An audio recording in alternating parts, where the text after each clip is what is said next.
coluna já não é aquela vara de marmelo dos meus 20 anos. Sinto o peso dos 80 e tantos em cada junta, em cada passo lento que dou pela varanda.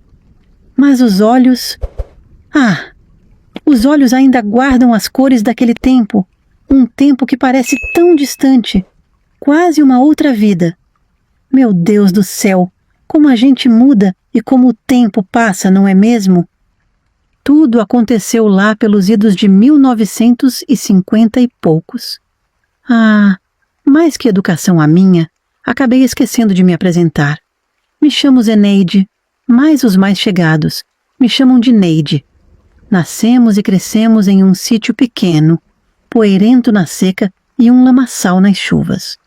A casa era de madeira, fresca no verão e fria no inverno, com um cheiro constante de terra molhada e café passado no coador de pano no fogão a lenha. Meu pai, seu Benedito, era um homem de poucas palavras, a pele curtida pelo sol e as mãos calejadas da lida na roça. Severo, nos ensinava a trabalhar duro desde cedo, antes mesmo de aprendermos direito as letras. A honra da família, dizia ele com a voz rouca, era o nosso maior tesouro. Minha mãe, Dona Antônia, era diferente. Um coração de ouro escondido atrás de um rosto cansado. Trabalhava sem descanso, cuidando da casa, da pequena horta e dos nossos parcos pertences. Era ela quem acalmava os ânimos quando a rigidez do pai pesava demais, quem nos contava histórias à luz de lamparina e quem nos ensinava as orações antes de dormir. Tinha 2 irmãos mais velhos, o Zeca e o Tião. O Zeca, mais afoito, já ajudava o pai na roça com a força dos seus 15 anos. O Tião, 2 anos mais novo, ainda dividia comigo as brincadeiras no terreiro, correndo atrás de borboletas amarelas e construindo castelos de barro. Nossa rotina era marcada pelo ritmo da natureza. Acordávamos com o canto do galo, ajudávamos nas tarefas antes do sol esquentar demais, almoçávamos à sombra da mangueira e voltávamos ao trabalho até o anoitecer. A vida era simples, mas não faltava o essencial: a comida na mesa, o teto sobre a cabeça e o calor da família, apesar da sisudez do meu pai. A igreja era o centro da nossa pequena comunidade. Aos domingos, vestíamos nossas melhores roupas. As minhas, um vestido de chita florido feito pela minha mãe, e íamos à missa. Era o único momento de socialização, de encontrar os vizinhos, de ouvir as novidades, quase sempre fofocas. Os bons costumes eram pregados com fervor pelo padre: recato para as moças, respeito aos mais velhos, obediência aos pais e, acima de tudo, a pureza antes do casamento. Essas palavras ecoavam nos nossos ouvidos, moldando nossos pensamentos e nossos sonhos. A influência da igreja era realmente presente em nossa vida. As imagens de santos adornavam as paredes da nossa casa, e as histórias bíblicas eram contadas e recontadas à noite. A missa de domingo era um evento social importante, mas também um momento de reforçar os valores morais e religiosos que guiavam a comunidade. Hoje em dia, vejo que as coisas mudaram tanto. As pessoas nem precisam mais ir à igreja para falar com Deus. Fazem tudo pelo tal do celular. Será que ele escuta mesmo assim? Tenho minhas dúvidas. Na minha inocência de menina do interior, o mundo se resumia ao sítio, à família e aos ensinamentos da igreja. O amor era algo distante, idealizado nas canções de rádio que chegavam com chiado no nosso velho filco de válvulas e nas poucas histórias românticas que minha mãe sussurrava enquanto costurava à noite. Sonhava em encontrar um bom rapaz, casar na igreja e ter muitos filhos, seguindo o ciclo natural da vida que via ao meu redor, sem imaginar as sombras que o destino já começava a tramar. As flores de Mandacaru, tão belas quanto efêmeras, pareciam um bom presságio para a minha juventude, ignorando a aridez do sertão que muitas vezes escondia perigos sob sua beleza. minha mãe cultivava um pequeno jardim na frente. Às vezes, ela colhia folhas de boldo ou erva cidreira, que secavam penduradas na varanda, exalando um cheiro reconfortante e medicinal. De manhã cedo, antes que o sol castigasse a terra, meu pai já estava de pé, cuidando dos animais. O mugido das vacas, o cacarejar das galinhas e o grasnido dos patos eram a trilha sonora constante da nossa vida. O pai me levava algumas vezes para ajudar a recolher os ovos das galinhas e dos patos. O café da manhã era um ritual simples, mas essencial. O aroma forte do café de coador invadia a casa, misturando-se ao cheiro do pão caseiro, assado em um forno de barro no quintal, e da manteiga feita em casa. Sentávamos todos à mesa, um silêncio respeitoso, enquanto meu pai liderava uma breve oração de agradecimento. As palavras eram poucas, mas sentidas. Depois, a conversa se soltava sobre a previsão do tempo, sobre a saúde dos animais, sobre os planos para a roça naquele dia. As brincadeiras com o Tião eram a alegria da minha infância. Corríamos pelos campos, nossos pés descalços levantando poeira vermelha. Construíamos casas imaginárias sob a sombra frondosa da mangueira centenária que ficava no meio do terreiro, usando gravetos e folhas como móveis. Tentávamos pegar os vagalumes à noite, guardando-os em vidros de leite moça vazios, para iluminar nossos rostos com sua luz mágica e fugaz. Ele era meu companheiro inseparável, meu confidente silencioso. O Zeca, mais velho e já imerso no mundo dos adultos, nos observava com um sorriso distante, às vezes nos chamando para ajudar em alguma tarefa mais pesada. O tempo, naqueles anos, parecia correr mais lentamente. Cada estação marcava uma mudança no ritmo da vida, do plantio à colheita. Eu observava as flores de mandacaru desabrocharem brevemente após as chuvas, suas pétalas brancas e delicadas. A menina que corria pelos campos começou a sentir o corpo mudar. As roupas pareciam mais apertadas e um jeito novo de olhar o mundo nasceu dentro de mim. A adolescência chegou trazendo sentimentos que eu não sabia explicar direito. Foi nessa época que meus olhos se fixaram em um rapaz da nossa comunidade. Ele se chamava Frederico. O jeito que ele sorria, meio de lado, quando nossos olhares se cruzavam na missa ou na venda do seu Elias, onde comprávamos querosene para o lampião e sal para o tempero. A gente tinha luz elétrica, mais para andar no quintal para ver os animais. Usávamos o lampião. Ele morava na fazenda vizinha e às vezes vinha ajudar o pai nos trabalhos por perto. Nesses dias, meu coração batia mais forte quando o via passar na estrada poeirenta, montado no seu cavalo magro. Trocávamos olhares rápidos, quase secretos, e um sorriso tímido.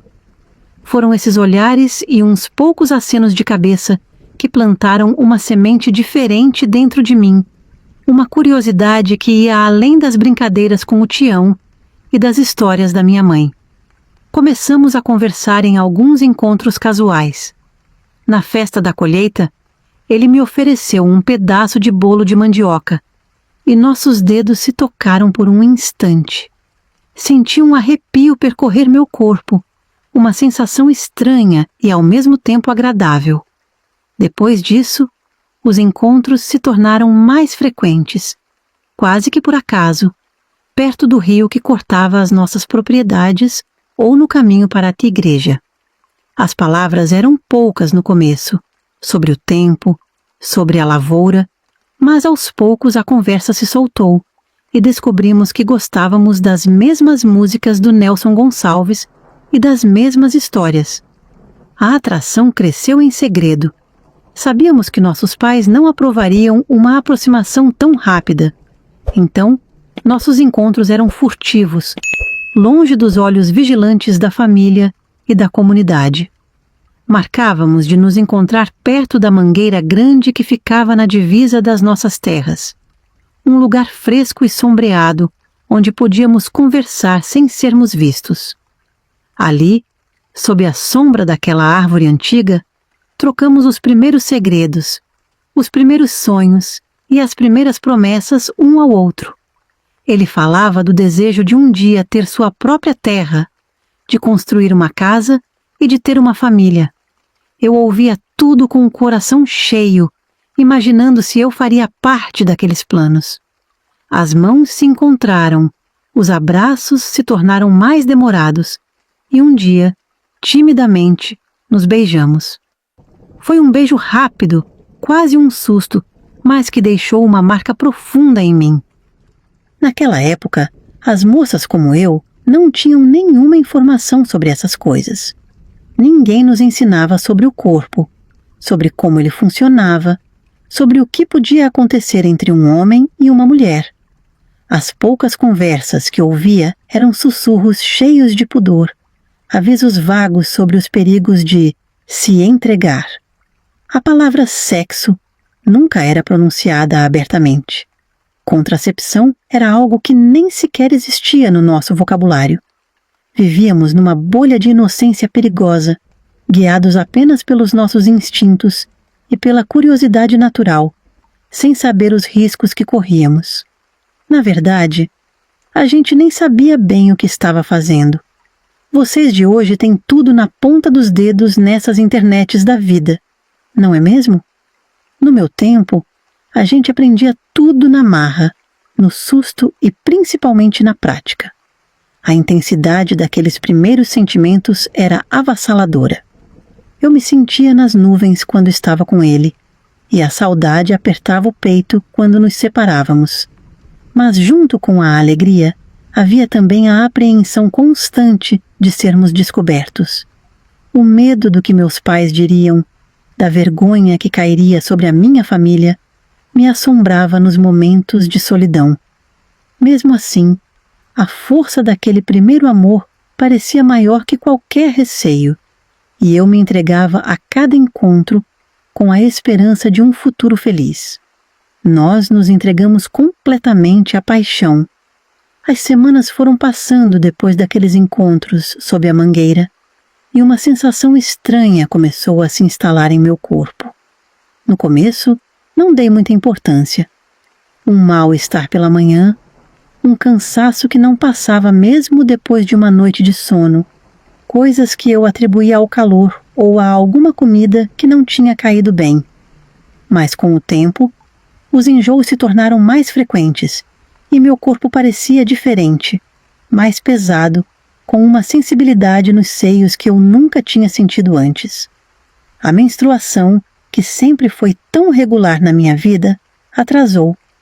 Primeiro, alguns dias, o que não me causou grande alarme. Mas quando a primeira semana se transformou em 2, e depois em quase um mês de espera, uma sombra de medo começou a pairar sobre meus pensamentos. As conversas sussurradas que eu ouvia entre as mulheres mais velhas sobre acontecimentos, com moças da nossa idade, começaram a fazer sentido, e um frio percorreu minha espinha.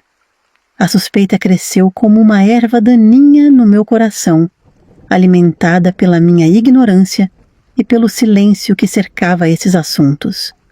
O pânico se instalou como um inquilino indesejado, tomando conta de todos os meus pensamentos. Grávida, solteira, numa comunidade onde a honra de uma moça era seu maior dote.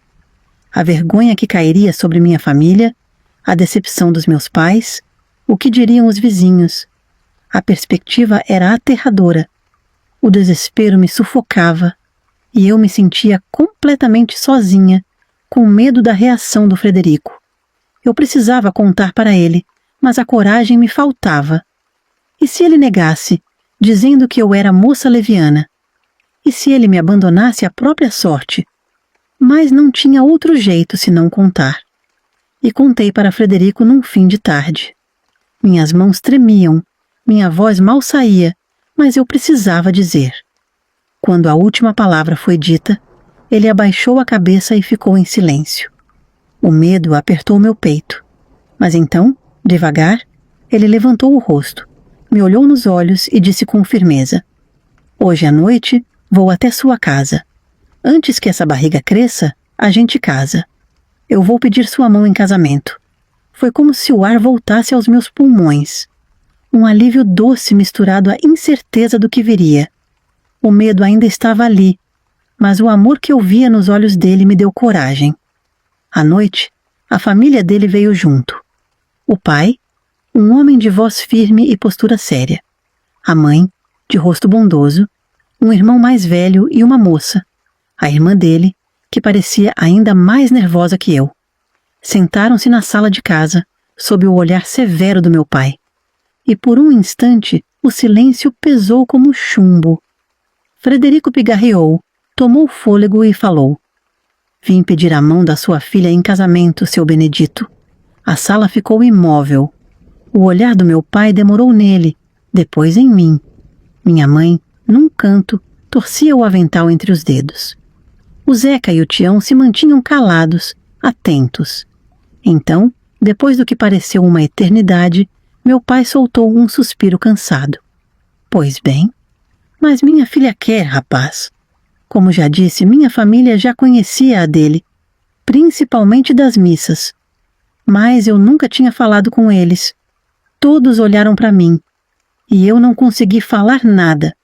Só fiz que sim com a cabeça. Foi como se a vida voltasse a correr. Minha mãe enxugou uma lágrima discreta. A irmã de Frederico sorriu aliviada, e ele apertou minha mão quando teve a oportunidade. Era real. Iríamos casar. Dentro de um mês, tudo aconteceu. O casamento foi na igreja, como deveria ser. Usei um vestido branco simples, costurado por minha mãe e pela minha nova cunhada, que aos poucos já se tornava uma amiga.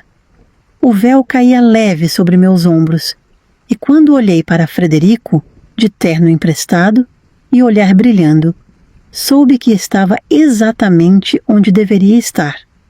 A vida de casada começou na fazenda da família dele. A casa era maior que a nossa, com janelas largas e uma varanda fresca onde se via o campo aberto, até onde os olhos alcançavam. Eles prepararam nosso quarto, no quarto do Frederico mesmo. Minha sogra, Dona Isabel, me recebeu com braços abertos. Ela me mostrava como o filho dela gostava das coisas. Para mim foi bom. Eu amava ele demais. E fazia de tudo para agradar tanto ele quanto a família. Minha cunhada, Joana, era jovem como eu. Na verdade, ela era um ano apenas mais jovem que eu, que estava com 15 anos. Logo nos tornamos companheiras inseparáveis. Era bom ter alguém para dividir os risos e as tarefas. O tempo passou rápido. Logo minha barriga começou a crescer. E com ela, a certeza de que minha vida agora era ali, entre aqueles campos, aqueles rostos familiares, aquele amor que se fortalecia a cada dia. Frederico trabalhava duro, mas sempre arrumava um jeito de me surpreender com um punhado de flores do campo ou um beijo roubado no meio do dia. Quando a barriga ficou grande, minha sogra cuidava para que eu descansasse mais. "Ergue os pés para aliviar o inchaço, minha filha," ela dizia toda preocupada. Naquele tempo não tinha essas ultrassons para saber se era menino ou menina. A gente ficava esperando para ver e rezando muito para que viesse com saúde. Numa madrugada, enquanto a lua alta iluminava os campos, as dores começaram fortes. Meu cunhado João correu chamar a parteira. Minha sogra e minha mãe, que chegou bem rápido, se uniram, enquanto Frederico, meu pai e meu sogro andavam de um lado para o outro, aflitos. Horas depois, entre suores, lágrimas e uma força que eu nem sabia que tinha, ouvi o primeiro choro. Um som pequeno, mas cheio de vida. Minha Maria Rita nasceu, rosada e perfeita, com os olhinhos apertados e a boquinha ansiosa buscando meu peito. Frederico chorou quando a segurou nos braços. Eu nunca o tinha visto chorar. Foi um choro silencioso, de felicidade, de alívio, de amor. Aquele instante ficou gravado em mim para sempre. Nos dias seguintes, a casa se encheu de visitas, de vizinhos e parentes, trazendo lembrancinhas para nossa pequena. Alguns traziam bolo de fubá, biscoitos, palavras de carinho. A vida seguia seu curso natural, como as águas do rio que passava perto de casa. Um lindo batizado. Os dias foram passando e a Maria Rita foi crescendo, saudável e esperta. Aqueles 2 primeiros anos foram de muita felicidade, apesar das dificuldades. O sorriso da minha menina iluminava a casa inteira. Os avós babavam nela, e ver o Frederico brincando com ela no terreiro me dava uma paz que eu nunca tinha conhecido antes.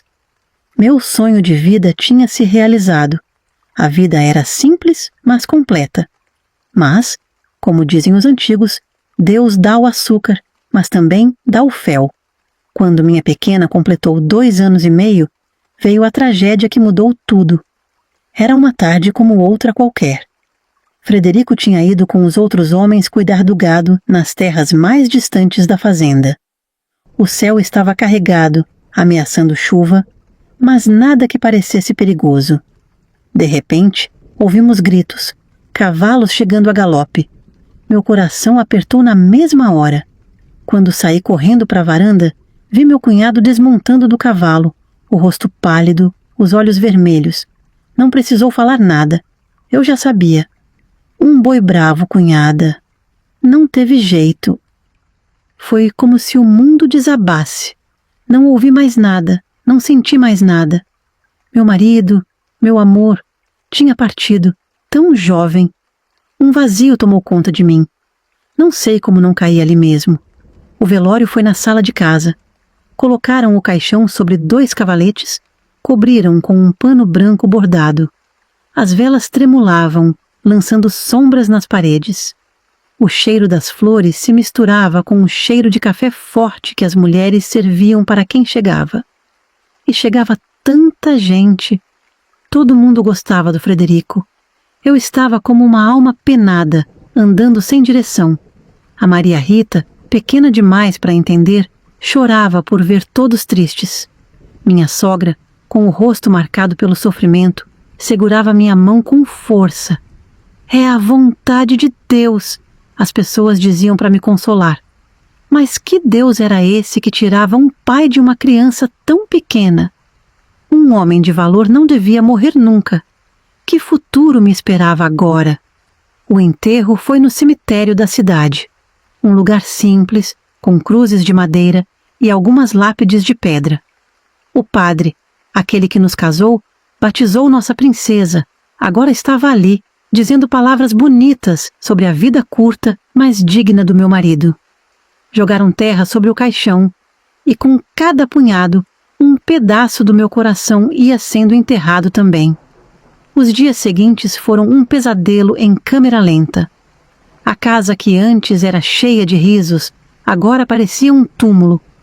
Minha sogra, consumida pela dor de perder um filho, já não tinha mais a mesma energia para cuidar da fazenda. Os olhares de pena que todos me lançavam se tornaram insuportáveis. Depois de 5 meses tentando seguir em frente ali, tomei uma decisão. Voltaria para a casa dos meus pais com a Maria Rita. Minha sogra implorou para que ficássemos, mas eu já não conseguia respirar naquele lugar onde cada canto me lembrava dele. A nossa cama estava vazia demais. Meus pais me receberam de braços abertos. Voltei a dormir no mesmo quarto da minha infância, mas agora com minha filha ao lado. O Tião e o Zeca me tratavam com uma delicadeza que nunca tinham mostrado antes. Minha mãe parecia ter envelhecido 10 anos no período que estive fora, mas ainda tinha aquele jeitinho carinhoso de cuidar de tudo. Passei quase 1 ano assim, vivendo como uma sombra, fazendo apenas o necessário para criar minha filha. Via a vida passar pela janela, sem realmente participar dela. A Maria Rita crescia, já falava algumas palavras, já não usava mais fraldas, corria pelo terreiro como eu fazia na sua idade.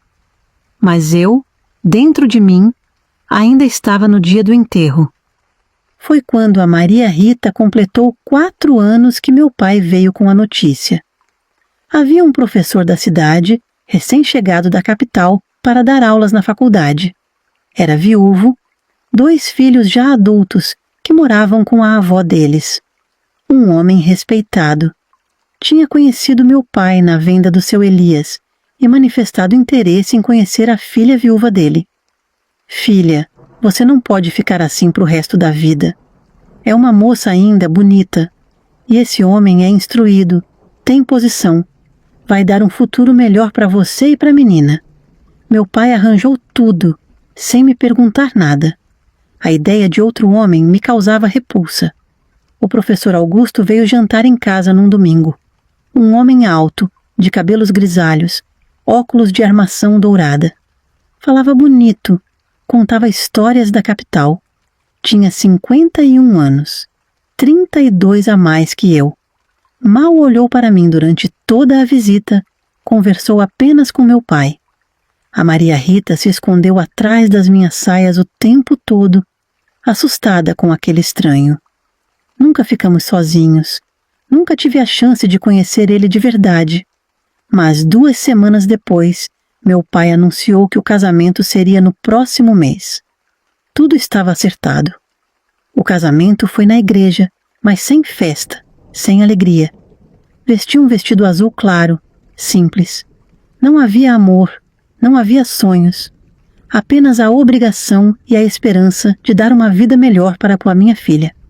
Quando o padre disse, até que a morte os separe, senti um calafrio. Era como se estivesse selando meu destino com tinta preta. A casa do professor ficava na parte mais nobre da cidade. 2 salas, 3 quartos, móveis de madeira escura, estantes cheias de livros, 2 andares muito bonitos. Para uma menina criada no sítio, parecia um palácio. Mas logo percebi que seria uma prisão dourada. Na primeira noite, conheci o verdadeiro Augusto. Depois que a empregada saiu, ele fechou a porta do quarto e mostrou outra personalidade. Seus olhos tinham uma expressão que me assustava. Ele não foi gentil comigo, ignorando meu desconforto. Depois, ajeitou o pijama e disse, com uma voz fria, "Isso é o que espero de você. Ser uma boa esposa. Durante o dia, quero a casa organizada e você bem apresentada quando eu chegar. A menina precisa aprender a se comportar ou terá consequências." Os dias seguintes foram cada vez mais difíceis. Augusto tinha 2 personalidades. O respeitado professor em público e uma pessoa muito diferente em casa. Me colocava em situações constrangedoras, me tratava como empregada. A Maria Rita sofria também. Qualquer som, qualquer brincadeira infantil virava motivo para repreensões severas. Quando tentei proteger ela, Augusto segurou meu braço com firmeza, deixando marcas e disse baixo, "Se você comentar com alguém sobre nossa vida privada, se afetar minha imagem de alguma forma, haverá sérias consequências para vocês 2. Ficou claro? Meus pais e irmãos vinham nos visitar às vezes. Nesses dias, Augusto era extremamente educado. Servia café, falava de política, elogiava minha comida. Meu pai só faltava lamber o chão que ele pisava. Eu sorria, concordava, fingia normalidade. Mas meu olhar estava triste. E a Maria Rita ficava tensa quando ele se aproximava. Minha mãe percebeu. Uma vez, quando estávamos sozinhas na cozinha, ela segurou minhas mãos e perguntou baixinho se estava tudo bem. Quase me emocionei, quase revelei tudo. Mas o receio era maior. Apenas concordei com a cabeça e mudei de assunto. Meus irmãos também notaram algo estranho. O Tião, sempre atento, me abraçou forte na despedida e disse, "Sei que algo está acontecendo, Neide. Quando quiser conversar, estamos aqui." Mas eu não conseguia. O medo me impedia. E assim o tempo passou, vários meses, e acabei esperando um bebê. Depois que Augusto soube da gravidez, a situação piorou. Era difícil pensar que aquela criança tinha sido concebida em circunstâncias tão complicadas. Num domingo, a família nos visitou. Augusto, como sempre, se apresentou como o homem cortês que todos conheciam publicamente. Serviu café, Conversou amenidades, falou sobre como eu estava sendo bem cuidada durante a gravidez. Que mentira descarada daquele demônio! Foi durante essa visita que aconteceu algo que me entristeceu profundamente. Quando eu e minha mãe ficamos sozinhas por alguns minutos na cozinha, minha Maria Rita, com olhos preocupados que tinham perdido a alegria infantil, segurou a mão da vovó Antônia e perguntou com voz insegura: "Vovó, posso ir morar com a senhora?" O silêncio que se seguiu foi muito pesado. Vi nos olhos da minha mãe que ela finalmente compreendia. Ela olhou para mim, depois para a neta, e algo mudou dentro dela também. Permiti que Maria Rita fosse, com o coração apertado. Augusto não se importou. Para ele, era uma responsabilidade a menos. Quando me despedi da minha filha, abracei ela com força até ela reclamar. Ela sussurrou no meu ouvido: "Eu te amo, mamãe." Foi a decisão mais difícil da minha vida, mas eu sabia que era melhor para ela. Depois que Maria Rita partiu, fiquei ainda mais solitária. Augusto restringia minhas saídas, observava cada movimento meu. Desde o casamento, nunca mais retornei à casa dos meus pais. Meus encontros com a família eram apenas quando vinham nos visitar, sempre com meu marido presente. Eu vivia como um pássaro preso, observando o mundo pela janela, recordando os momentos bons com Frederico, meu primeiro amor, que apesar de breve, tinha sido o único período de verdadeira alegria na minha vida. A barriga crescia, e com ela crescia também minha angústia. Mas em algum lugar dentro de mim, um amor brotava por aquela criaturinha que se mexia sob minha pele. Não era culpa dela as circunstâncias em que foi gerada. Eu conversava com ela em silêncio, prometendo que seria amada, apesar de tudo. O parto foi difícil, doloroso e solitário. Augusto não quis me acompanhar ao hospital. "Coisa de mulher", disse ele. Foi minha sogra do primeiro casamento, Dona Isabel, que veio me dar apoio quando soube. Ela nunca tinha desistido de mim, mesmo depois que voltei para a casa dos meus pais. Quando o médico colocou o bebê em meus braços e anunciou: "É um menino", senti uma mistura de alegria e medo. Como seria a vida daquela criança inocente sob o mesmo teto que Augusto? Quando voltei para casa com o pequeno Paulo nos braços, vi algo que nunca tinha visto antes. Um sorriso genuíno no rosto de Augusto.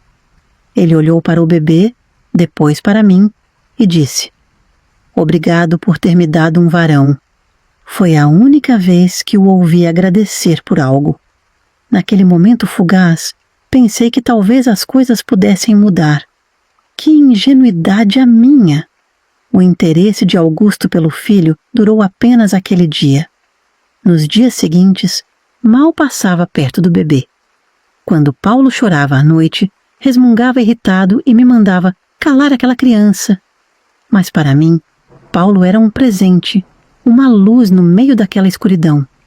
Eu amava aquele menino inocente com todas as minhas forças. Ele era lindo, lindo. Tinha os olhinhos escuros, o cabelo pretinho e macio, e quando sorria, meu Deus, quando ele começou a sorrir, iluminava todo o quarto. Cuidava dele com um carinho imenso, cantava baixinho para ele dormir. Ele mamava tanto, era bonito de ver. Ele era minha doce companhia.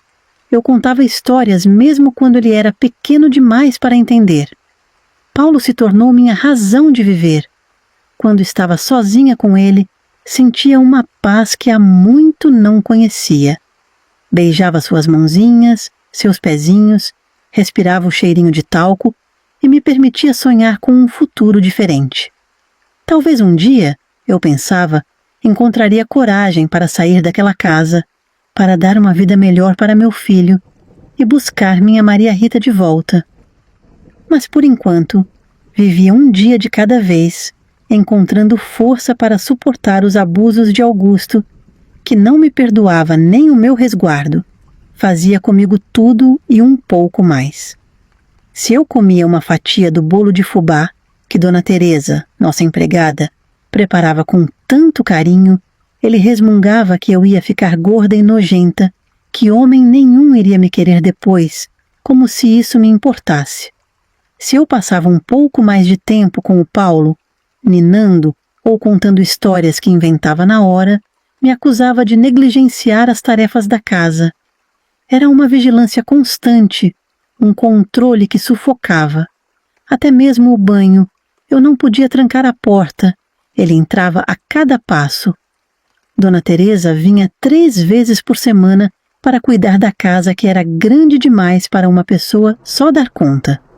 Era uma senhora de cabelos grisalhos, mãos calejadas e um sorriso discreto que me confortava nas horas difíceis. Ela cozinhava para nós durante o dia, limpava os cômodos principais, esfregava os vidros até brilharem e deixava os banheiros impecáveis. Mas a janta era minha responsabilidade. Uma esposa decente deve servir o marido com as próprias mãos, dizia Augusto, como se fosse uma lei divina. Enquanto Dona Teresa se ocupava com as tarefas mais pesadas, eu ficava com a organização dos móveis, tirava o pó dos livros que Augusto nunca me permitiu ler e cuidava das roupas que precisavam ser lavadas e passadas com perfeição, sem uma única marca de dobra fora do lugar. Um professor tem que estar bem apresentado, dizia o asqueroso. A minha alegria era quando o Paulo acordava. O choro matinal do meu filho, que para muitas mães poderia ser um incômodo, para mim era quase um alívio. Augusto me mandava ir cuidar dele, e eu podia escapar daqueles olhos que me consumiam, daquela presença que me diminuía a cada minuto. Naquele quartinho que tinha se tornado nosso refúgio, eu conversava com o meu pequeno, mostrava o mundo pela janela, longe dos gritos e das mãos pesadas do pai. O tempo passou, mais rápido do que eu imaginava. O Paulo já estava com 2 aninhos e pouco, uma criança esperta e curiosa, que já falava algumas palavras e tentava repetir tudo o que eu dizia. Seus primeiros passos foram dados naquele quarto, longe dos olhos do pai, que nunca se interessou por esses momentos. Foi nossa pequena vitória secreta, minha e do Paulo. Foi numa tarde de domingo que tudo mudou. Augusto estava particularmente irritado naquele dia. O almoço não estava do jeito que ele gostava, a camisa não estava bem passada, e eu tinha ousado conversar mais que o necessário com a Dona Teresa pela manhã. Estávamos no quarto e ele me dava uns tapas, gritando que não gostou do jeito que eu falei com ele. O homem era tão maldito que ele não bebia uma gota de álcool. Nem podia culpar a bebida por aquela violência. Era maldade pura, vinda de um coração que parecia não ter espaço para o amor. No meio daquela confusão, entre lágrimas que eu tentava conter para não irritar ele ainda mais, vi algo que gelou meu sangue. Meu Paulinho, que estava dormindo no quarto dele, que era ao lado do nosso, no andar de cima, tinha acordado sozinho. Vi quando ele passou engatinhando. O pequeno devia ter conseguido pular o berço de alguma forma. Ele estava indo em direção à escada. O Paulo está indo perto das escadas, avisei, tentando me desvencilhar das mãos que me seguravam. Eu sempre tinha medo daquelas escadas. Sempre vigiava o Paulinho. Não podia deixar meu filho se machucar. O ignorante achou que era mentira para me livrar da surra, um truque para acabar com aquele castigo. "Cala a boca! Pensa que sou bobo?" gritou, apertando meu braço com mais força. Tentei escapar, desesperada. Gritava o nome do meu filho para chamar a atenção dele, para vir no quarto. Quem sabe assim aquilo acabava. Mas não consegui. Foi rápido demais. Escutamos o barulho e o choro logo em seguida. Um choro diferente, de dor verdadeira, que fez meu coração parar por um segundo. Nos entreolhamos e pela primeira vez vi medo nos olhos de Augusto. Corremos para a escada. O Paulo estava caído no patamar intermediário, entre o primeiro e o segundo andar, chorando desesperadamente. Quando eu o peguei nos braços, dava para ver que o braço estava quebrado, numa posição estranha que me embrulhou o estômago. Além disso, tinha vários arranhões no rostinho e um corte na testa que sangrava bastante. Temos que correr para o hospital, eu disse, em pânico, apertando meu filho contra o peito, tentando acalmar ele enquanto meu próprio coração batia descompassado. Augusto ficou pálido. Não era preocupação com o filho, percebi logo. Era medo do que diriam, do que poderiam pensar do respeitado professor. Sua reputação, seu precioso status na cidade, valia mais que a saúde daquela criança. Vai se arrumar primeiro, ordenou, apontando para meu rosto marcado pelas lágrimas, para meus cabelos desgrenhados, para as marcas roxas e vermelhas em meus braços. Está toda descabelada, vão desconfiar. Obedeci, porque meu filho precisava de socorro rápido. Fiz o mais rápido que pude, lavando meu rosto, prendendo os cabelos, colocando uma blusa de manga comprida para esconder as marcas. O Paulo não parava de chorar, e cada soluço era como uma faca no meu peito. Fomos com o carro, um luxo que poucas famílias tinham naquela época. Chegando lá, com o meu filho aos prantos, fomos atendidos rapidamente. O médico confirmou o que eu já temia. Ele tinha quebrado o braço e estava cheio de escoriações pelo corpo. Precisaria de gesso e alguns pontos na testa. Enquanto o médico examinava o Paulo, Augusto tentou se explicar, dizendo que a gente tinha pegado no sono, que o menino tinha escapado do berço, que foi um acidente lamentável. Falava com aquela voz de professor, pausada e convincente, que usava para enganar o mundo. Mas a enfermeira que cuidava do Paulinho ficou desconfiada. Dava para ver na minha cara toda vermelha que não era apenas preocupação com o incidente. Ela me olhou com aqueles olhos que pareciam dizer: eu sei o que está acontecendo. Quando Augusto foi preencher uns papéis na recepção, ela se aproximou de mim. A senhora está segura em casa? Perguntou baixinho, enquanto arrumava o travesseiro onde o Paulo repousava, já mais calmo depois da medicação. Fiquei em silêncio, as palavras presas na garganta. Queria gritar a verdade, pedir ajuda, contar os anos de sofrimento. Mas o medo era maior. E se Augusto descobrisse? E se ele cumprisse a ameaça de nos fazer mal, a mim e às crianças? Quando Augusto voltou, ele decidiu que voltaria para casa e queria que eu fosse junto, pois no outro dia ele teria que trabalhar cedo.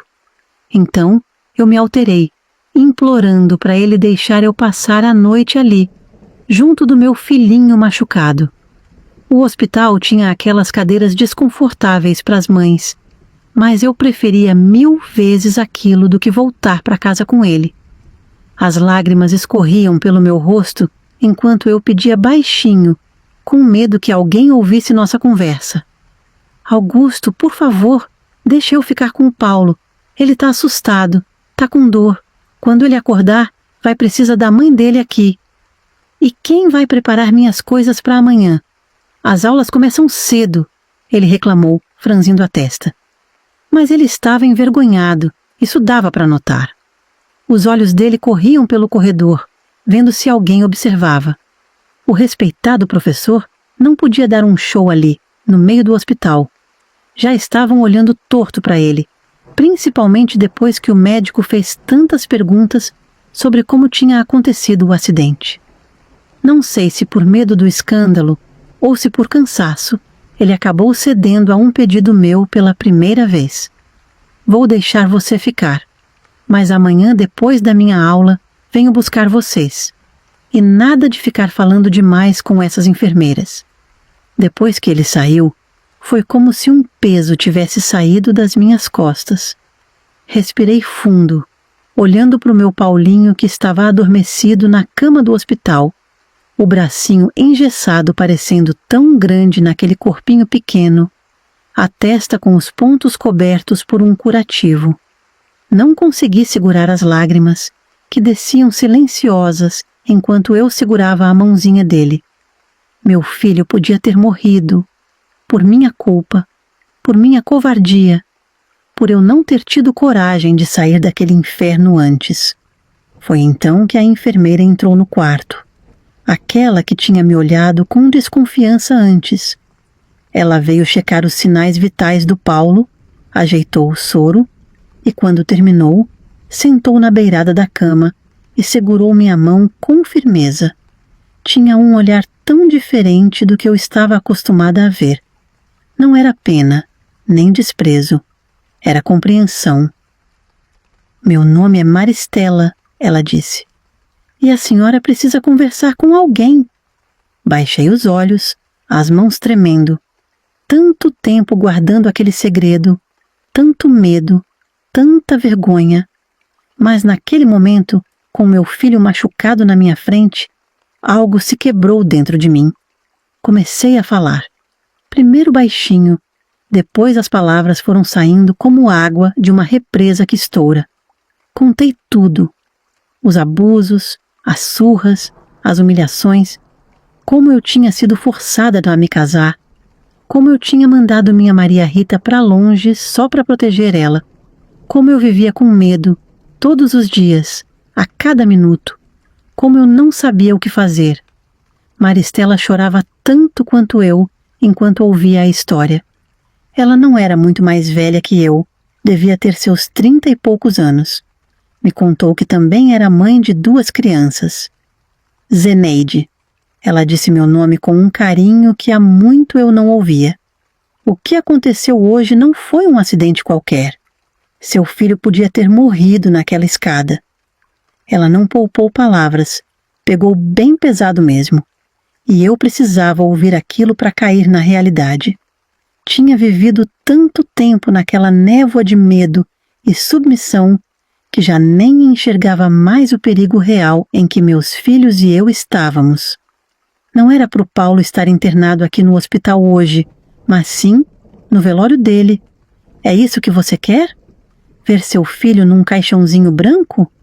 Aquelas palavras foram como um tapa. Eu tremia, o coração apertado como nunca. A imagem que ela colocou na minha cabeça era insuportável. Não, eu não podia deixar isso acontecer. O que eu faço? Perguntei entre soluços. Não tenho para onde ir. Tem sim, ela rebateu, séria. Sua família. Você tem sua família. Sua filha mais velha também. Tem gente que quer te ajudar, mas você precisa querer ser ajudada. Ela tinha razão. Eu tinha para onde ir. Meus pais jamais fechariam a porta para mim, muito menos depois de saberem a verdade. Era o medo que me mantinha presa. O medo e a vergonha de admitir que aquele casamento tinha sido um erro terrível. Mas o que era pior? A vergonha ou as nossas vidas? Maristela disse que o Paulo teria que ficar mais 2 dias internado, mas depois que o doutor desse alta para ele, ela poderia me ajudar a voltar para a casa dos meus pais. Ela conhecia um taxista de confiança que poderia nos levar sem fazer perguntas. Augusto nunca ia imaginar que eu teria coragem de fugir. Ele viria nos buscar depois do trabalho no dia seguinte, isso se o Paulinho tivesse alta. Mas então eu teria que manter a posse e seguir insistindo que não podia sair do lado do meu filho. Passei aquela noite fazendo planos com minha nova amiga. Pela primeira vez em anos, senti uma coisa que tinha quase esquecido: esperança. Quando Augusto veio no dia seguinte, disse a ele que o médico tinha recomendado que o Paulo ficasse mais tempo no hospital, que ele estava preocupado com alguma coisa no exame. Menti descaradamente, olhando nos olhos dele. O medo ainda estava lá, mas agora havia algo mais forte. A determinação de uma mãe que faria qualquer coisa para proteger seu filho. Ele resmungou, irritado com o inconveniente, mas a presença do médico, que por sorte realmente estava no quarto naquele momento, o impediu de fazer uma cena. Quando ele saiu, prometi a mim mesma que nunca mais voltaria para aquela casa. Na manhã do terceiro dia, o Paulo recebeu alta. Maristela, como prometido, tinha tudo arranjado. Ela até trouxe roupas para o Paulo e para mim, já que não tínhamos nada além do que estávamos vestindo. O taxista, um senhor de barba grisalha e olhos gentis, nos esperava na porta dos fundos. Maristela me abraçou forte antes de eu entrar no carro. Seja forte, seus filhos precisam de você. Não volte atrás, Deus acompanhe. Ela pagou o táxi, disse que era um presente. A viagem até o sítio dos meus pais pareceu durar uma eternidade. O Paulo, ainda fraquinho, dormiu a maior parte do caminho no meu colo. Eu olhava pela janela, vendo a cidade ficar para trás e a paisagem rural começar a aparecer. Meu coração batia mais rápido a cada quilômetro que nos aproximava da casa dos meus pais. Quando finalmente chegamos, minha mãe estava no terreiro, lavando roupa no tanque. Ao ver o táxi parando, ficou parada, o lençol molhado ainda nas mãos. Quando desci com o Paulo no colo, ela largou tudo e veio correndo. Meu pai e minha mãe ficaram horrorizados de ver o neto engessado, com a cabeça enfaixada. As perguntas vieram todas de uma vez. O que tinha acontecido? Por que eu não tinha avisado que vinha? Onde estava Augusto? E então, no meio daquela confusão, ouvi um gritinho agudo que me atravessou a alma. Mamãe, mamãe voltou! Era minha Maria Rita, que veio correndo do quintal, os cabelos presos em 2 tranças mal feitas, o vestidinho florido sujo de terra nas barras. Ela se jogou contra minhas pernas, abraçando com toda a força. Quando viu o irmãozinho, seus olhinhos se encheram de lágrimas. O que aconteceu com o Paulinho, mamãe? Ele vai ficar bem? Me ajoelhei na frente dela, ainda com Paulo no colo, e abracei os 2 juntos. Minhas lágrimas molhavam seus cabelos, enquanto eu repetia: tá tudo bem agora, tá tudo bem. A mamãe não vai mais embora. O Tião, meu irmão mais novo, também estava em casa. O Zeca, o mais velho, não morava mais ali. Ele estava casado e morava na cidade vizinha. Quando contei tudo o que tinha acontecido, tudo mesmo, sem esconder nada, vi o rosto do meu pai se transformar. Nunca tinha visto aquele homem chorar, mas naquele dia as lágrimas escorreram pelo rosto curtido de sol. A culpa é minha, filha. Eu que te entreguei para aquele monstro. Pedi a Deus que me perdoe por isso. O Tião ficou muito bravo depois que soube tudo. Queria ir tirar satisfação com Augusto. Foi difícil convencer ele a não fazer nada, a não se meter em confusão. Augusto era influente na cidade, tinha dinheiro, conhecia gente importante. Essa briga não poderia ser ganha com violência. Meu pai, segurando minhas mãos, fez uma promessa que me devolveu a paz que eu não sentia há anos. Você não sai mais daqui, filha. Nem você, nem as crianças. Não vou deixar ninguém levar vocês. Esta casa é sua. E se aquele miserável aparecer por aqui, ele vai se ver comigo e com a espingarda do vovô. Naquela noite, deitei na mesma cama da minha infância, com meus 2 filhos dormindo um de cada lado.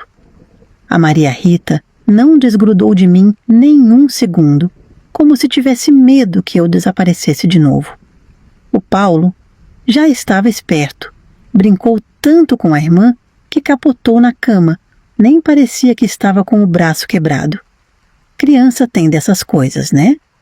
Olhei para o teto de madeira, ouvindo os grilos lá fora, o vento nas folhas da mangueira, os sons da minha infância, e soube que finalmente tinha voltado para casa.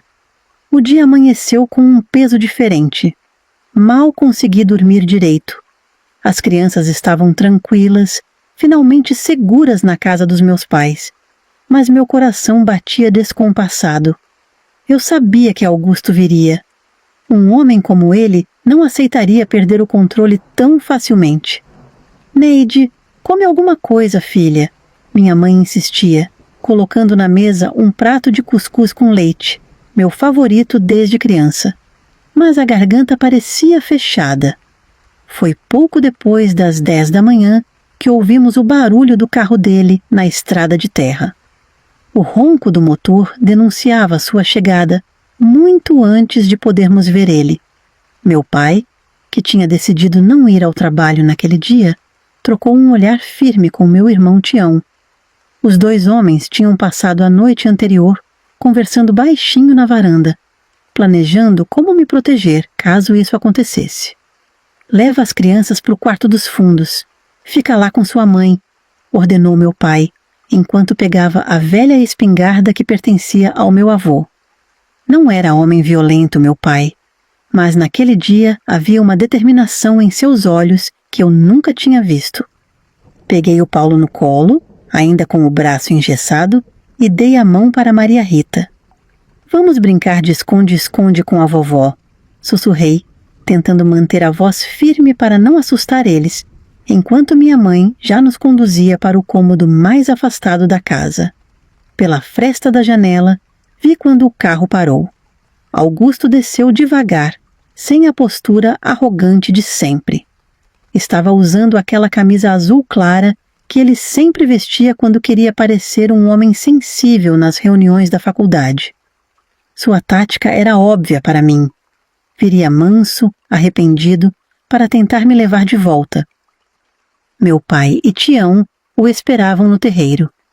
Meu pai com a espingarda apoiada no braço, não apontada para ele, mas visível o suficiente para mandar uma mensagem clara. Bom dia, seu Benedito, ouvi Augusto dizer, a voz controlada. Vim buscar minha família. Houve um mal-entendido lá no hospital e... Não tem mal-entendido nenhum, cortou meu pai, a voz firme. Minha filha contou tudo o que você fez com ela e com meu neto. Vi Augusto engolir em seco, mas logo recuperou a compostura. Ele era bom nisso, sempre foi. O professor respeitado, o homem ilustre da cidade. Quem acreditaria que por trás daquela fachada existia um monstro? Seu Benedito, eu amo sua filha. O senhor é pai. Sabe como é triste ficar longe de um filho. Não consigo viver sem eles, ele disse, a voz embargada. Foi um acidente com o Paulo. Eu jamais machucaria meu próprio filho. Meu irmão Tião deu um passo à frente, os punhos cerrados. Acidente? Se não fosse por você, meu sobrinho não tinha caído da escada. Covarde de uma figa. Augusto olhou em volta, parecendo avaliar a situação. Olha, eu sei que vocês estão chateados, mas essa é uma questão de família, entre mim e Zeneide. Não vou sair daqui sem minha mulher e meu filho. Foi então que meu pai levantou a espingarda, não para atirar, mas para mostrar que estava ali. Você não vai levar ninguém. E se aparecer aqui de novo, vou pessoalmente até a faculdade contar para todo mundo que tipo de homem você é. O rosto de Augusto ficou vermelho de raiva. Por um momento, vi aquela expressão que eu conhecia tão bem, a mesma que antecedia as surras. Mas ele estava em minoria ali, não podia fazer nada. O senhor não faria isso, ele disse entre dentes. Sabe quem eu sou na cidade? Meu irmão riu, um riso seco, sem humor.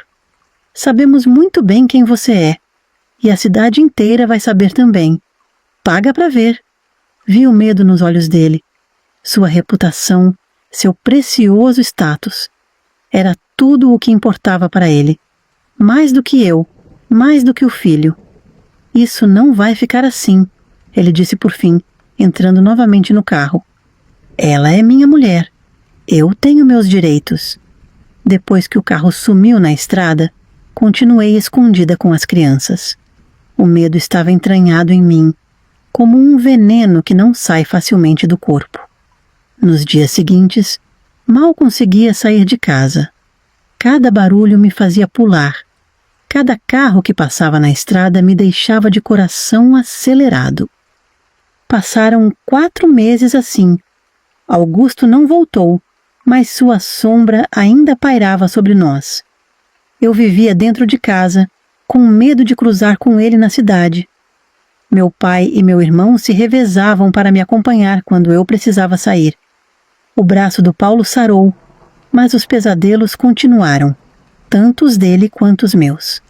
Até que um dia, Tião chegou em casa com o jornal na mão, a expressão séria. Zeneide, você precisa ver isso.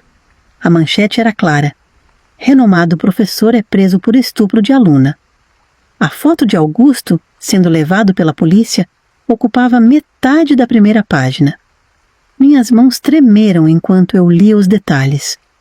Uma estudante de 19 anos, atacada na sala dele após o horário de aula. Depois do ato, ela conseguiu fugir e o denunciou imediatamente. Nos dias seguintes, mais notícias surgiram. Outras moças apareceram, contando histórias semelhantes. Antigas alunas que haviam se calado por medo. Augusto seria julgado por múltiplos crimes. A cidade inteira estava em choque. Quantas como eu? Quantas ele machucou antes e depois de mim?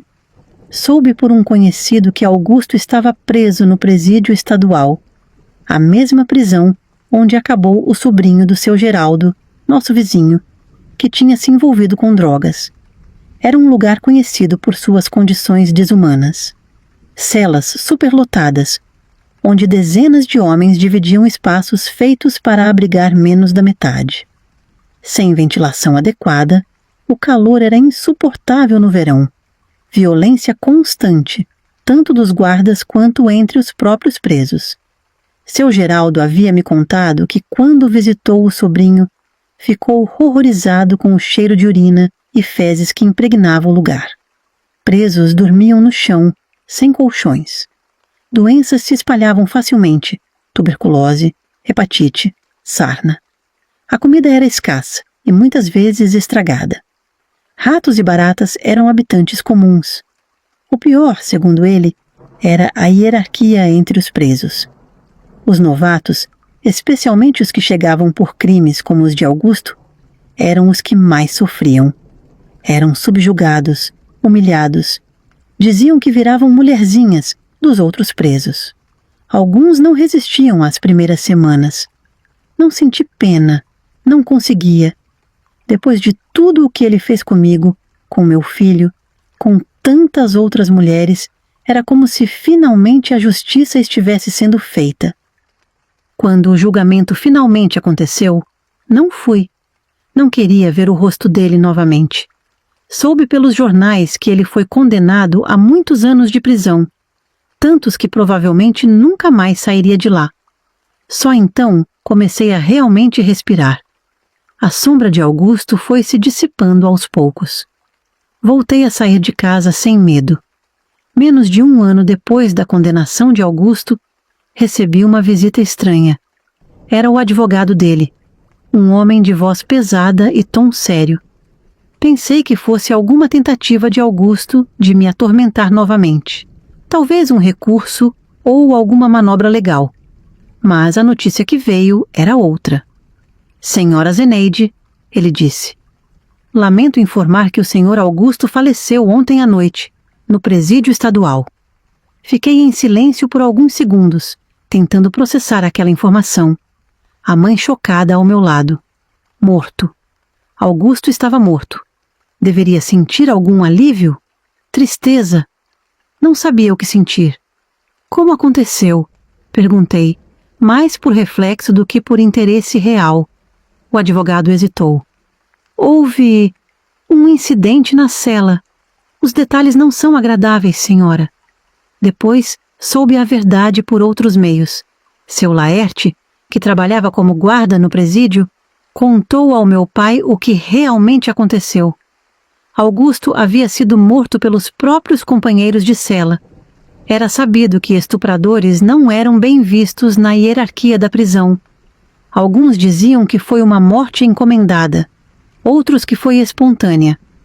O que era certo é que tinha sido cruel. Juvenal disse que os detentos haviam usado uma faca improvisada, daquelas feitas de escovas de dente derretidas. Perfuraram repetidamente no pescoço e no abdômen. Não satisfeitos, enfiaram um cabo de vassoura em suas partes íntimas, uma espécie de vingança simbólica pelo que ele tinha feito com suas vítimas. Quando os guardas chegaram, Augusto já estava morto, em uma poça de sangue. Ninguém na cela disse quem havia feito aquilo.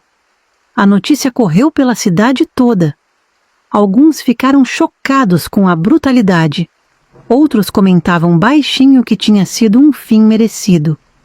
Quanto a mim, não conseguia sentir nada além de uma estranha sensação de vazio. Não era alívio, não era tristeza, não era vingança. Era como se um capítulo feio da minha vida tivesse sido encerrado à força. Uma semana depois, o advogado me chamou novamente, dessa vez para tratar da herança. Augusto tinha propriedades, dinheiro e investimentos. Segundo o testamento, tudo seria dividido entre mim e os 2 filhos do primeiro casamento dele. Filhos que eu nunca nem tinha visto.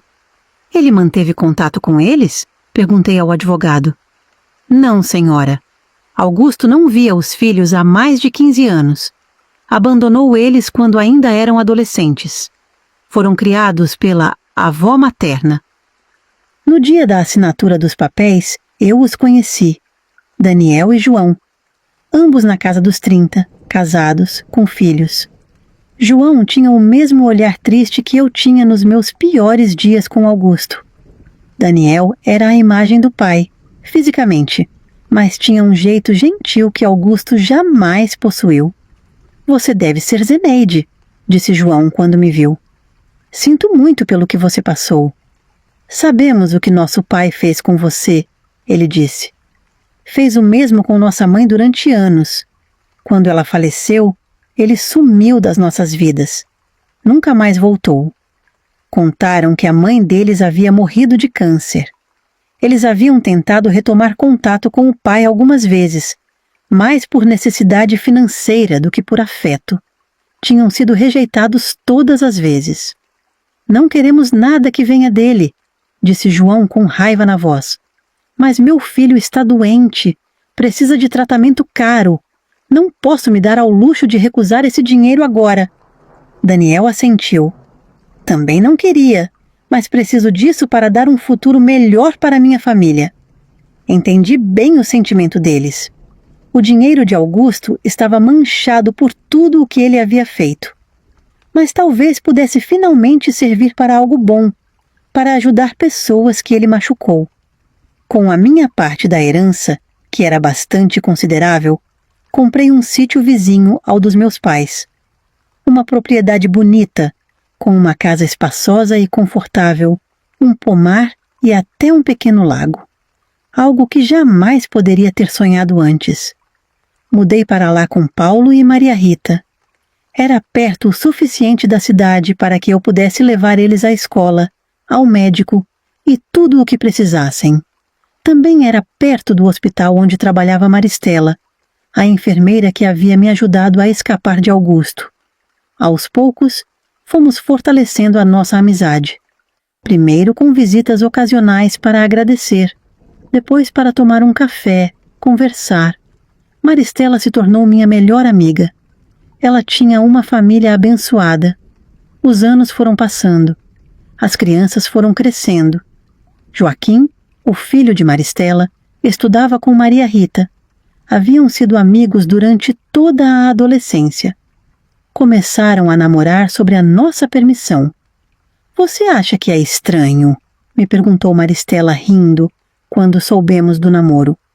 Nossas famílias já estavam destinadas a se unir desde aquela noite no hospital. 3 anos depois, Maria Rita e Joaquim se casaram. Quanto a mim, nunca mais quis casar. Tive um namorado, anos depois, um homem gentil chamado Sebastião.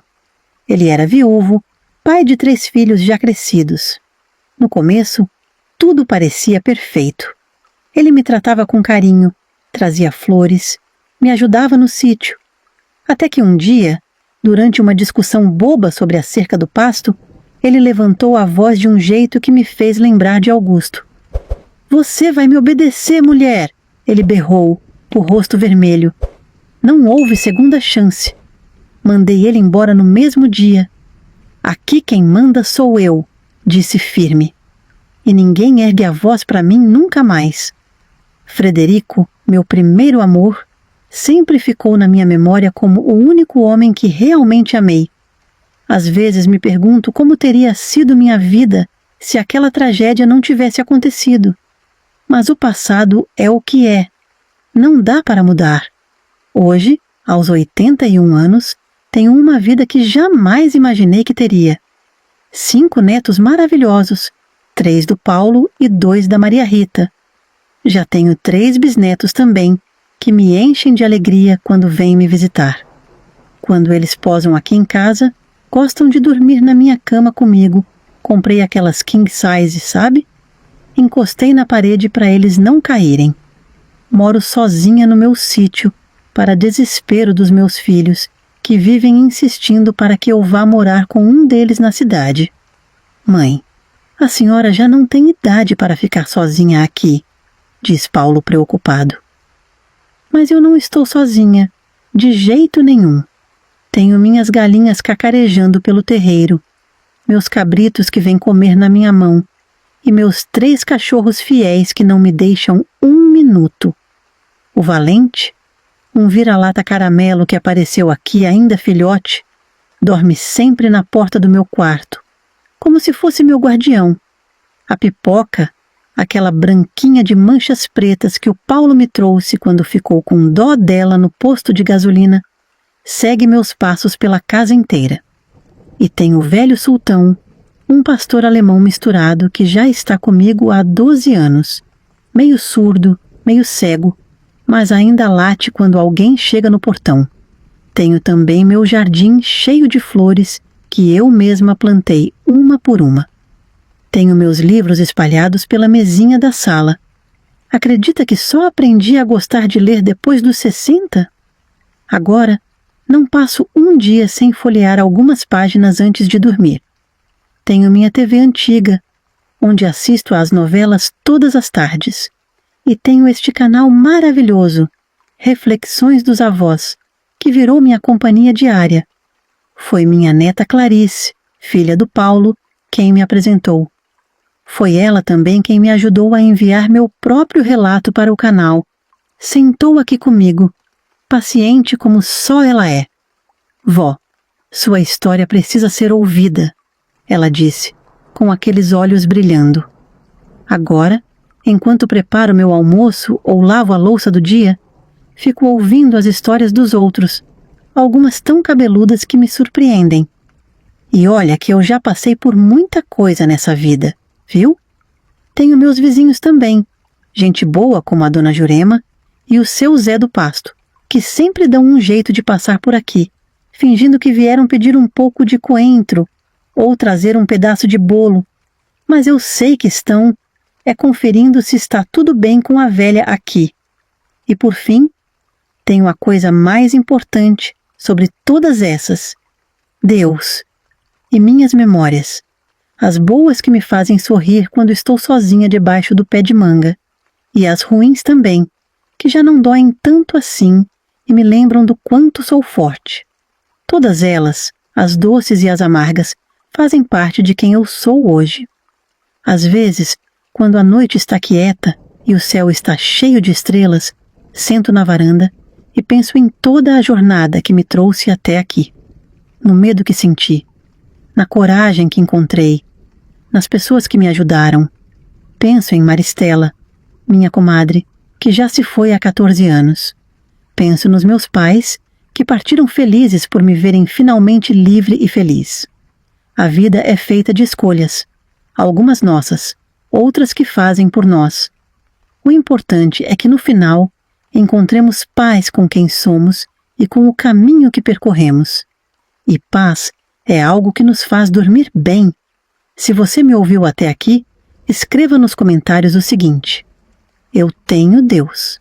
Assim saberei que você teve paciência, coisa rara nos dias de hoje. Antes de encerrar, não posso deixar de compartilhar com vocês sobre o nosso querido livrinho 100 chás das avós para diversos males.